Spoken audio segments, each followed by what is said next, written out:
In the news this week, NHS England is set to close its controversial gender identity clinic for children. The Law Commission turns a deaf ear to opposition to its plans to modernise weddings. And a barrister was unlawfully victimised for upholding the reality of biological sex. Hello.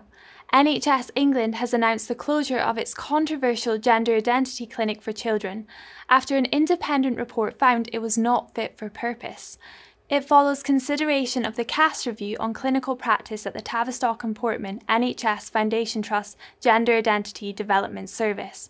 A spokesperson for NHS England said it recognised it had to work to a new clinical model. A significant number of children are also presenting with neurodiversity and other mental health needs and risky behaviours which requires careful consideration and needs to be better understood. It also pledged to investigate the impact of puberty blockers on its young patients. The clinic will be replaced by regional centres offering holistic support.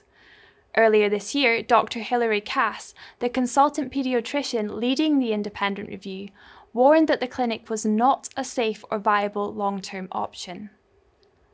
The Law Commission has stuck with some of its key proposals to modernise wedding ceremonies in the face of large-scale public opposition.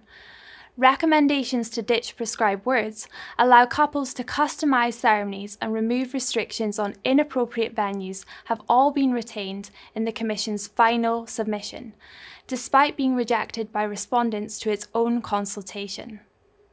The Commission noted many, even possibly the majority, of consultees were responding to briefings from the Christian Institute and campaign group Coalition for Marriage.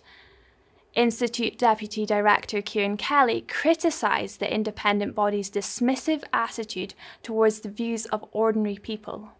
The Law Commission had a huge response to its consultation, and it acknowledges that many of these came from Christian Institute supporters, and I'd like to take this opportunity to thank all of those who did take the time to respond. What the Commission is recommending devalues the institution of marriage. It trivialises the marriage bond, and it undermines the dignity of what is a profound and solemn occasion as well as a joyous one. Most respondents pointed this out, but their views have been dismissed, and it shows scant regard for the public, and it shows scant regard for marriage. One of Britain's biggest abortion providers, the British Pregnancy Advisory Service, sent abortion pills to a woman who was 7 months pregnant, it has been revealed. After taking the pills, she gave birth to a baby at 28 weeks, although it is unclear whether the baby was born alive. DIY abortions are only legal up to 10 weeks in England and Wales, and the incident was reported to the police. NHS doctor and specialist in abortion policy Callum Miller accused BPAS of profoundly dangerous behaviour and said it should be prosecuted for its actions. Right to Life UK spokeswoman Catherine Robinson branded the abortion giant's actions criminally negligent.